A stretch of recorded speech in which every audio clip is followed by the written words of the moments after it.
In the heart of Benin City, Nigeria, on September 11, 1938, a child was born who many believed would never survive.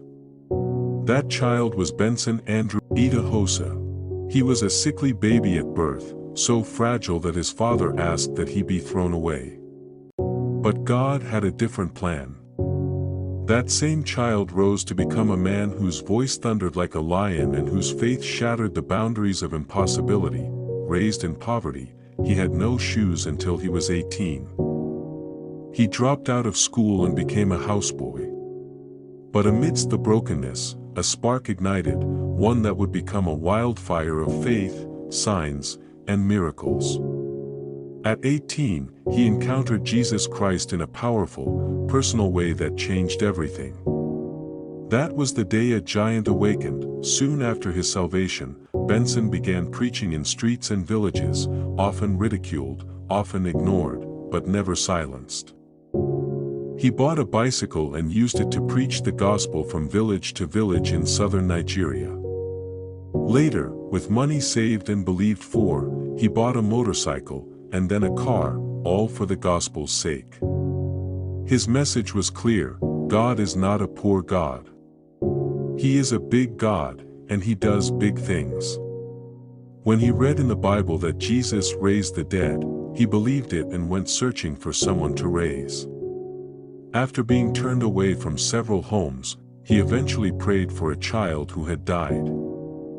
That child came back to life. It was the first of many documented resurrections in his ministry. Idahosa was a man of audacious faith. He was known to declare, "If your faith says yes, God will not say no." His ministry took off like wildfire. In 1973, he founded the Church of God Mission International, a church that would grow to hundreds of branches and millions of members worldwide.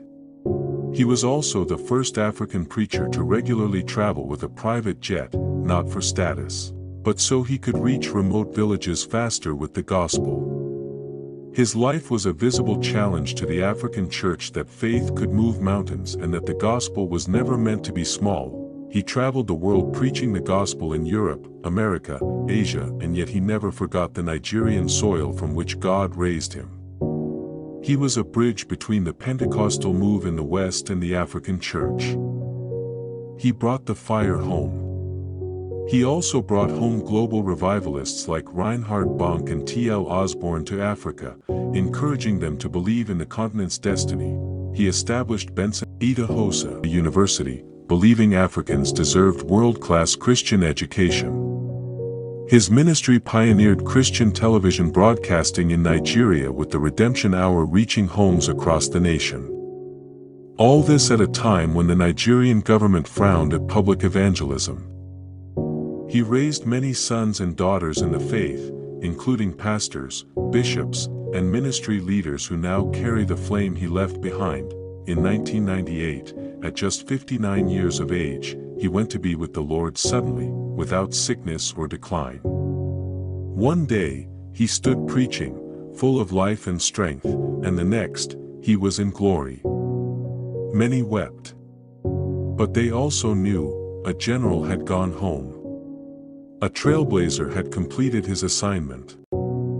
Today, his name still echoes in crusades, pulpits, and the hearts of believers across Africa and the world.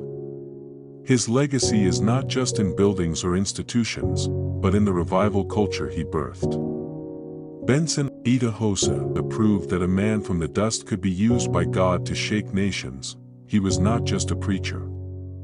He was a Zion model, a man of fire, a pioneer, a revivalist, a father to many, and a living epistle of God's power. "I'd rather die believing God than live in doubt," he once said. And he did just that. He lived believing. And he died fulfilled. Today, the church still needs daring men like Archbishop Benson Idahosa to confront many challenges ravaging many nations and gradually silencing the voice of believers.